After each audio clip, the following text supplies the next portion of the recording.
ప్రతి అడుగు ఒక విచిత్రం, ప్రతి అడుగు ఒక రహస్యం. ఊహకందని వింతలు విశేషాలతో ఉండబోతుంది నందాదేవి జాటి యాత్ర 2వ భాగం. ఎక్కడ నమ్మకం బలంగా ఉంటుందో అక్కడ దేవుడు ఉంటాడు, ఎక్కడైతే నమ్మకం ఉండదో అక్కడ దేవుడు కాదు, ఏది ఉండదు. మీరు ఫస్ట్ టైం మా ఛానల్ విజిట్ చేసినట్లయితే ఈ వీడియో ఫస్ట్ పార్ట్ వెంటనే చూసేయండి. ఇంకా మనం లేట్ చేయకుండా let's get into the video. నేను మీ హరీష్ కోట అని, వెల్కమ్ టు హరీష్ కోట.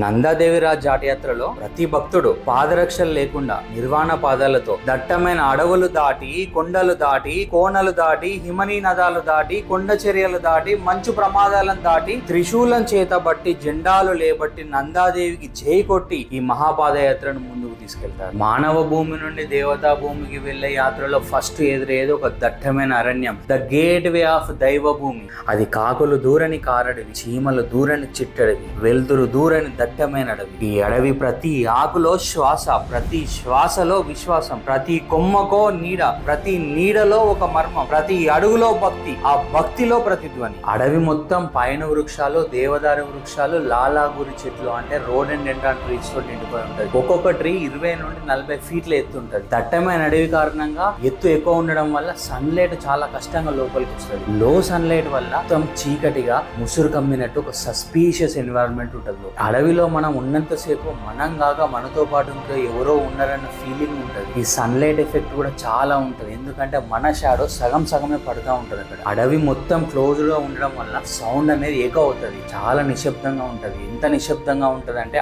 ఆకు రాలిన శబ్దం వినబడుతుంది, చీమ చిటుకుమన్న శబ్దం వినబడుతుంది. మీరు ఎప్పుడైనా అర్ధరాత్రి పూట కాళ్ళకున్న గజ్జల శబ్దం విన్నారా? వెన్నులో వణుకొస్తుంది కదా. మనతో పాటు ఆ నందాదేవి కూడా అడవిలో తిరుగుతూ భయంకర మృగాలైన ఎలుగుబంట్లు, చిరుతల నుండి కాపాడుతుందనే నమ్మకంతో అడవిలో ఉన్నంతసేపు ప్రతి ఒక్క భక్తుడు ఆ అమ్మవారి గజ్జల సప్పుడు వినడం ఆ అడవి ప్రత్యేకత. ఈ అడవిలో ఉన్న ఇంకొక ప్రత్యేకత రోడెండ్రాన్ ట్రీస్. వీటిని లాలాగురి చెట్లు అంటారు. ఈ రోడెండ్రాన్ ట్రీ నాగాలాండ్ స్టేట్ ట్రీ. ఈ చెట్టుకి పూసే పువ్వు హిమాచల్ ప్రదేశ్ స్టేట్ ఫ్లవర్. ఈ పువ్వు ఉండడం కూడా క్రిమ్సన్ రెడ్ కలర్ లో ఉంటాయి, అంటే రెడ్ బ్లడ్ కలర్ లో. మార్చ్, ఏప్రిల్, మే నెలలో ఈ చెట్లు విరబూసినప్పుడు ఈ ఫ్లవర్స్ రెడ్ బ్లడ్ కలర్ లో ఉండడం వల్ల అడవి మొత్తం ఒక రక్తవర్ణంలోకి మారిపోతుంది. కొండ ప్రాంతంలో ఉండే వాళ్ళు ఈ ఫ్లవర్స్ తోటి బురాన్స్ అని ఒక షర్బత్ చేసుకొని తాగుతారు. ఇది కూడా చూడడానికి రెడ్ కలర్ లో ఉంటాయి. తాగితే హార్ట్కు చాలా మంచిది. మళ్ళీ హై ఆల్టిట్యూడ్ లో ఉండే వాళ్ళకి ఈ అడవిలో ఉన్న మరొక ప్రత్యేకత, దేవతలకు చాలా ఇష్టమైన వృక్షాలు దేవదారు వృక్షాలు చాలా విరివిరిగా పెరుగుతాయి. ద వుడ్ ఆఫ్ గాడ్ అంటారు. ఇది ఉత్తరాఖండ్ స్టేట్ ట్రీ. అయితే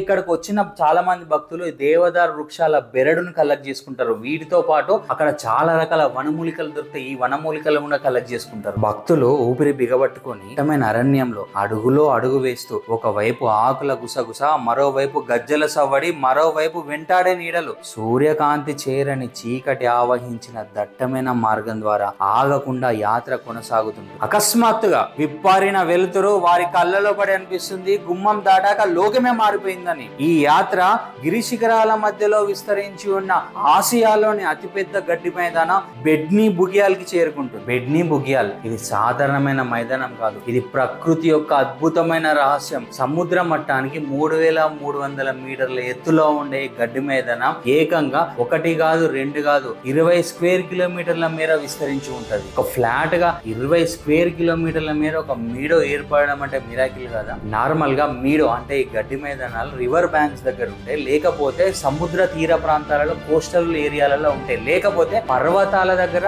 ఏటవాలుగా ఉన్న ప్రాంతంలో ఉంటాయి. కానీ ఈ బెడ్నీ బుగియాల్ మాత్రం హిమాలయాల చుట్టూ మధ్యలో ఒక 20 కిలోమీటర్ల స్ట్రెచ్, ఒక ఫ్లాట్ గా ఒక గోల్ఫ్ క్రికెట్ గ్రౌండ్ పరిచినట్టు క్లియర్ గా ఉంటది. ఈ 20 కిలోమీటర్ల మేర ఉన్న గడ్డి మైదానంలో ఒక్క రాయి ఉండదు, ఒక్క చెట్టు ఉండదు, కేవలం గడ్డి మాత్రమే ఉంటుంది. ఈ గడ్డి కూడా 5 సెంటీమీటర్ల నుండి 15 సెంటీమీటర్ల ఎత్తు వరకు పెరిగే గడ్డి మాత్రమే. ఇట్లాంటి గడ్డి మైదానం ఆసియా ఖండంలో ఎక్కడ లేదు, ఓన్లీ హిమాలయాలలో మాత్రమే ఉంది. మిరాకిల్ గా ఆగస్టు నుండి సెప్టెంబర్ మధ్య ప్రాంతంలో అమ్మవారి కోసమే అన్నట్టు ఈ గడ్డి మైదానంలో బ్రహ్మకమలాలు విరబూస్తాయి. ఇవి ఎట్లా విరబూస్తాయి అంటే అక్కడక్కడ కాదు, కంప్లీట్ గా కొన్ని కిలోమీటర్ల స్ట్రెచ్ బ్రహ్మకమలాలు విరబూస్తాయి అన్నమాట. బ్రహ్మకమలం ఇది ఉత్తరాఖండ్ స్టేట్ ఫ్లవర్. బ్రహ్మకమలం అంటున్న ఒక ప్రత్యేకత ఏంటంటే బ్రహ్మకమలం రాత్రి సమయంలో మాత్రమే విరబూస్తుంది. విరబూస్తుంది, మార్నింగ్ టైంలో అది విరబూయదు. ప్రపంచం మొత్తం, ఈ విశ్వం మొత్తంలో ఇట్లాంటి రేర్ క్యారెక్టర్ ఉన్న పుష్పం ఏది లేదు, బ్రహ్మకమలం మాత్రమే. బహుశా అందుకే కావచ్చు ఇది అమ్మవారికి దేవతలకు ఇష్టమైన పువ్వు అంటారు.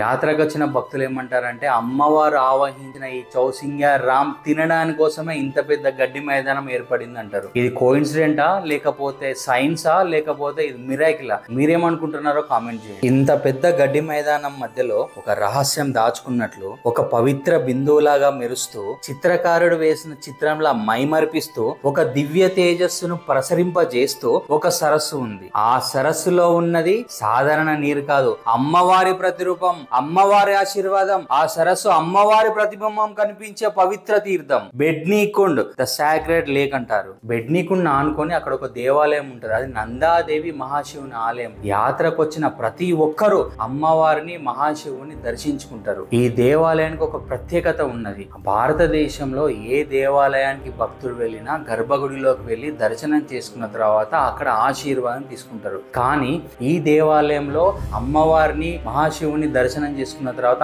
ఆశీర్వాదం మాత్రం బయటకు వచ్చి బెడ్నీ కుండ్ దగ్గర తీసుకుంటారు. బెడ్నీ కుండ్ చాలా ప్రత్యేకమైన సరస్సు. ఈ సరస్సు గ్లేషియర్ వాటర్ తో నిండి ఉంటది. ఇది సముద్ర మట్టానికి 3350 మీటర్ల ఎత్తులో ఉంటది. ఈ సరస్సులో త్రిశూల్ అనే పర్వతము, నందాదేవి ఘంటి అనే పర్వతం రిఫ్లెక్షన్ పడుతుంది. చాలా మంది భక్తులు అక్కడికి వచ్చి ఆ రిఫ్లెక్షన్ చూసి అమ్మవారి ఆశీర్వాదం దొరికిందన్న సంతోషంలో వెళ్తారన్నమాట. ఇదే అమ్మవారి ఆశీర్వాదం. ఇక్కడ రిఫ్లెక్షన్ కనబడకపోతే అమ్మవారి ఆశీర్వాదం దొరకలేదని బాధపడతారు. త్రిశూల పర్వతం త్రిశూలం ఆకారంలో ఉంటుంది. త్రిశూల్ 1, త్రిశూల్ 2, త్రిశూల్ 3 అనే 3 పర్వతాలు కలిసి ఒక త్రిశూలం ఆకారంలో ఏర్పడుతుంది. ఈ పర్వతం హైట్ వచ్చేసి 7130 మీటర్లు. ఇంకొక మిరాకిల్ ఏంటంటే ఈ పర్వతం పక్కనే నందాదేవి ఘంటి అని చెప్పేసి ఒక పర్వతం ఉంటది. ఈ పర్వతం 6309 మీటర్లు. ఈ నందాదేవి ఘంటి పర్వతం ఎట్లుంటది అంటే ఎగ్జాక్ట్ గా గుడిలో కొట్టే గంట ఆకారంలో ఉంటది. ఈ గంటనే అమ్మవారి ఆయుధం లాగా కూడా పనిచేస్తుంది. మహాశివుని చేతిలో ఉన్న డమ్మరకం ప్రణయ నాదాన్ని సృష్టిస్తే, అమ్మవారి చేతిలో ఉన్న గంట మాత్రం మనిషికి ఒక అద్భుతమైన దివ్య శక్తిని ఇస్తుంది. ఒక మనిషి గుడికెళ్ళి గంట కొడితే ఆ గంట నుండి వచ్చే ధ్వని తరంగాలు మనిషి చుట్టూ ఉన్న నెగిటివ్ ఎనర్జీని నిలబడుతుంది. దెబ్బకు దయ్యం వదిలింది అంటారు కదా, అదే అన్నమాట. గంట కొడితే ఆ గంట మనకు ఒక పాజిటివ్ ఎనర్జీని, బాడీ మొత్తానికి ఒక పాజిటివ్ వైబ్రేషన్ ఇస్తుంది, పాజిటివ్ థాట్స్. ఇక్కడ ఉన్న ఇంకొక మిరాకిల్ ఏంటంటే మనం ఫోటోలలో వీడియోలలో చూసినట్టు త్రిశూలానికి ఎగ్జాక్ట్ గా కింద డమరుకం కట్టినట్టు, అమ్మవారి ఆయుధమైన త్రిశూలానికి ఎగ్జాక్ట్ గా కింద గంట కట్టినట్టు, త్రిశూల పర్వతం 7130 మీటర్లు ఎత్తుంటే అమ్మవారి గుంటి నందాదేవి గుంటి 6309 మీటర్ల ఎత్తులో ఎగ్జాక్ట్ రేషియోలో ఉంటుంది. సమస్య ఇప్పుడే మొదలవుతుంది. కోడి ముందా గుడ్డు ముందా అంటే దీనికి సమాధానం ఎవరు చెప్పాలి? హిమాలయ పర్వత శృంఖలాలు ఏర్పడి కొన్ని లక్షల సంవత్సరాలు అవుతా ఉన్నది. మరి ఈ గంటను, ఈ త్రిశూలం యొక్క రిఫరెన్స్ ఎవరు ముందు తీసుకున్నట్టు? దీనికి మీరే సమాధానం చెప్పాలి. ఇది కోఇన్సిడెంటా, లేకపోతే సైన్సా, లేకపోతే ప్యూర్ మిరాకిలా? మీరేమనుకుంటున్నారో కామెంట్ చేయండి. ఆశీర్వాదం కోసం వేల సంఖ్యలో భక్తులు బెడ్నీ కుండ్ దగ్గర చేరుతారు. ఇక్కడ ఒక పెద్ద హోమం చేస్తారు అమ్మవారిని ప్రసన్నం చేసుకోవడానికి. అమ్మవారిని ప్రసన్నం చేసుకోవడం చాలా చాలా ఇంపార్టెంట్ ఈ యాత్రలో. ఎందుకంటే అసలైన పరీక్ష ముందుంది. అగ్నిదేవుని ఆవాహనం చేసి హోమానికి సంబంధించిన సమిధలు, అడవిలో నుండి సేకరించిన దివ్య మూలికలు, దేవదారు వృక్ష బెరడులు, బియ్యం, నెయ్యి, పరమ పవిత్రమైన బ్రహ్మకమలాలు, వేద పండితుల దివ్య మంత్ర ఉచ్చారాలతో అగ్నిదేవుని శాంతింపజేసి అమ్మవారిని ప్రసన్నం చేసి, అమ్మా తల్లి నందాదేవి నీవే మాకు రక్ష, ఎటువంటి చీడలు పీడలు కలగకుండా, ఎటువంటి ఆటంకాలు ఎదురు కాకుండా, ఎటువంటి ప్రాణ నష్టం కలగకుండా, ఎవరు బాధింపబడకుండా ఈ దివ్య రక్షణ మా కలిగించమ్మా అని చెప్పేసి ప్రతి ఒక్క భక్తుడు అమ్మవారిని వేడుకుంటారు. ఈ యాత్రలో అందరూ అమ్మవారి దివ్య ఆశీస్సులను రక్షా కవచంగా చేసుకోండి. బెడ్నీ కుండ్లో అమ్మవారి దివ్య రూపాన్ని చూసి యాత్రను ముందుకు సాగిస్తారు. అమ్మా తెలిసి తెలియక ఏదైనా తప్పులు చేస్తే మన్నింపు తల్లి అని మనసారా వేరుకుంటారు. హోమం చేయడం ద్వారా వచ్చిన దివ్య ధూపం వల్ల శరీరానికి కలిగిన అలసత్వం, మనసులో కలిగిన భయం అన్ని తొలగిపోయి కఠినతరమైన యాత్రలో ముందుకు వెళ్ళడానికి మనోధైర్యం కలుగుతుంది. బెడ్నీ కుండ్ దగ్గర హోమం అయిపోయిన తర్వాత చాలా మంది భక్తులు, అంటే వయసు మీద పడిన వాళ్ళు, శరీరం సహకరించిన వాళ్ళు ఇక్కడే యాత్ర నుండి వెళ్ళిపోతారు. ఎందుకంటే ఇక మీదట జరగబోయే యాత్ర చాలా కఠినతరంగా ఉంటుంది. నౌటి విలేజ్ నుండి బెడ్నీ కుండ్ వరకు జరిగిన మొత్తం యాత్ర ఒక డివోషనల్ జర్నీ అయితే, బెడ్నీ కుండ్ తర్వాత నుండి జరగబోయే యాత్ర ఒక మిస్టికల్ జర్నీగా ఉంటుంది. మాయాభూమి మొదలవుతుంది. ఇక్కడ నుండి ట్రెక్కింగ్ మొదలవుతుంది. అసలైన పరీక్ష మొదలవుతుంది. మాయలో రహస్యాలతో సడన్ గా షిఫ్ట్ అవుతుంది. గర్జించే గాలులు, రాళ్ల ప్రపంచం మొదలవుతుంది. హోమం జరిగిన తర్వాత ఈ యాత్ర బెడ్నీకుడ్ నుండి భగవాసకు చేరుకుంటది. భగవాస సముద్ర మట్టానికి 4100 మీటర్ల ఎత్తులో ఉంటది.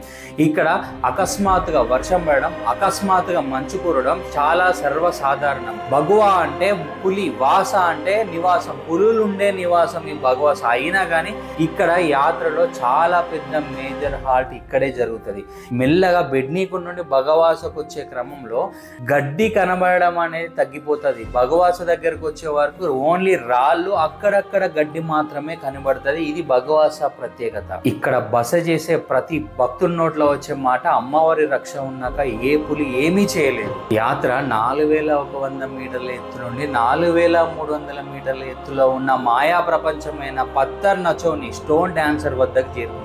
ఇది ఒక మిస్టికల్, ఒక రహస్యమైన ప్రాంతం. ఆ శేష హిమాచలాల్లో సస్యశ్యామల మైదానాల్లో ఆహ్లాదభరితంగా సాగిన యాత్ర ఒక్కసారిగా మలుపు తిరుగుతుంది. ముందుకు సాగే కొద్దీ పచ్చదనం మాయమవుతుంటుంది, గడ్డి మాయమవుతుంటుంది. హిమాలయాలు అంటేనే మంచు కురవాలి, కానీ ఇక్కడ మంచు కూడా మాయమవుతుంది, తడి మాయమవుతుంది, జీవం మాయమవుతుంది, చివరికి శబ్దం కూడా మాయమవుతుంది. ఒక్క గాలి శబ్దం తప్ప మిగతావన్నీ నిశ్శబ్దం.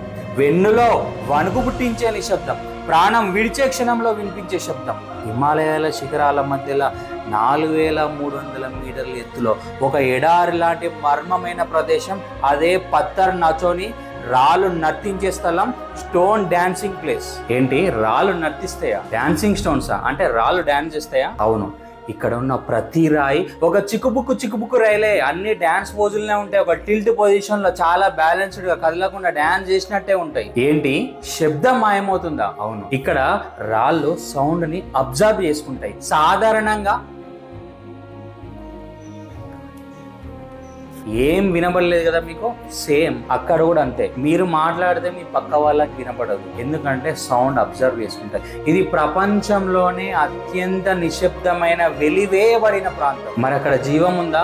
జీవం ఉండాలంటే అక్కడ ఫస్ట్ అక్కడ వాటర్ ఉండాలి కదా. మంచు పడిన కొన్ని క్షణాలనే మంచు మాయమైపోతుంది. ఒకవేళ వర్షం పడ్డ వాటర్ వెంటనే ఎవాపరేట్ అయిపోతుంది. మీరు మాట్లాడేది హిమాలయాల గురించే కదా? ఎస్, నేను మాట్లాడేది హిమాలయాల గురించే. ఇది హిమాలయాల మధ్యలో ఒక 2 కిలోమీటర్ల మేర విస్తరించిన రాళ్ల ఎడారి ప్రాంతం, అత్యంత రహస్యమైన ప్రాంతం. సైంటిస్టులు ఈ ప్రాంతం గురించి ఏం చెప్తారంటే, ఏళ్ల తరబడి గ్లేషియర్ కదలడం వల్ల, కరగడం వల్ల, పర్వతాల మీదకి రాళ్ళు రప్పలు పడి ల్యాండ్ స్లైడ్ కావడం వల్ల ఇట్లాంటి ప్రాంతం ఏర్పడిందని చెప్తారు. సార్, గ్లేషియర్ అన్నాక కదులుతుంది, కరుగుతుంది. పర్వతం అన్నాక రాళ్ళు పడతాయి. ప్రపంచంలో ఎక్కడ జరగదా సార్? హిమాలయాల్లో చాలా పర్వతాలు, చాలా హిమనదాలు, చాలా గ్లేషియర్స్ ఉన్నాయి. మరి అక్కడెక్కడ లేని ఇక్కడ మాత్రమే ఎందుకున్నా సార్? మీరు అడిగిన ఈ ఒక్క ప్రశ్నకు తప్పించి మిగిలిన మొత్తం చదువుకొని వచ్చిన ఈ ఒక్క క్వశ్చన్ కే నాకు ఆన్సర్ తెలియదు. ఘాటియా ప్రజలు ఏం చెప్తారంటే, యాత్రకు వచ్చిన యాత్రికులు ఇక్కడ బస చేసినప్పుడు అమ్మవారిని చాలా డిస్రెస్పెక్టబుల్ గా మాట్లాడి, చాలా బాధ పెట్టే విధంగా నడుచుకోవడం వల్ల అమ్మవారికి కోపం వచ్చిందని, అమ్మవారి కోపం వల్ల ఈ ప్రాంతం మొత్తం శాపగ్రస్తమైందని, అమ్మవారి కోపానికి కారణమైన వాళ్ళందరూ ఈ విధంగా రాళ్లలాగా అయిపోయారని చెప్పేసి చెప్తారు. ఈ యాత్రలో ఇది ఒక సైకలాజికల్ టెస్ట్ జోన్ లా ఉంటుంది. ఇక్కడ ఉంది ఒకటే ఒక రూల్, అది నిశ్శబ్దం. వినపడట్లేదు కదా అని గట్టిగా అరవకూడదు. ఈ ప్రదేశంలో ఒకవైపు భక్తి, మరోవైపు భయం, మిక్స్డ్ ఫీలింగ్స్ ఉంటాయి. అక్కడ గట్టిగా చేసే శబ్దాల వల్ల ఆ రాళ్ళు లయబద్ధంగా కదిలినట్లు కదులుతాయని యాత్రికులు చెప్తారు. సైంటిస్టులు ఏమనుకుంటున్నారు, ఘాటియా ప్రజలు ఏమనుకుంటున్నారు మనకు, మీరేమనుకుంటున్నారు? ఇది నిజంగా కోఇన్సిడెంటా, లేకపోతే శాస్త్రవేత్తలు చెప్పినట్టు సైన్సా, లేకపోతే ఇది నిజంగా మిరాకిలా? మీరేమనుకుంటున్నారో కామెంట్ చేయండి. ఇక్కడి వరకు నాతో పాటు యాత్ర చేసిన నా సబ్స్క్రైబర్లందరికీ నా తరపున, నా ఛానల్ తరపున, నా కుటుంబం తరపున మీ అందరికీ దసరా శుభాకాంక్షలు. మీకు, మీ కుటుంబ సభ్యులకి విజయదశమి నుండి అన్ని రకాల దిగ్విజయాలు కలగాలని, అన్ని విషయాలలో మీకు విజయాలే కలగాలని, మీరు కెరీర్లో సక్సెస్ కావాలని ఆ నందాదేవిని మనస్ఫూర్తిగా కోరుకుంటూ, వచ్చే ఎపిసోడ్లో నందాదేవి జాటి యాత్రను కంప్లీట్ చేస్తానని మీకు తెలియజేస్తూ, నేను మీ హరీష్ కోటని సైనింగ్ అవుట్.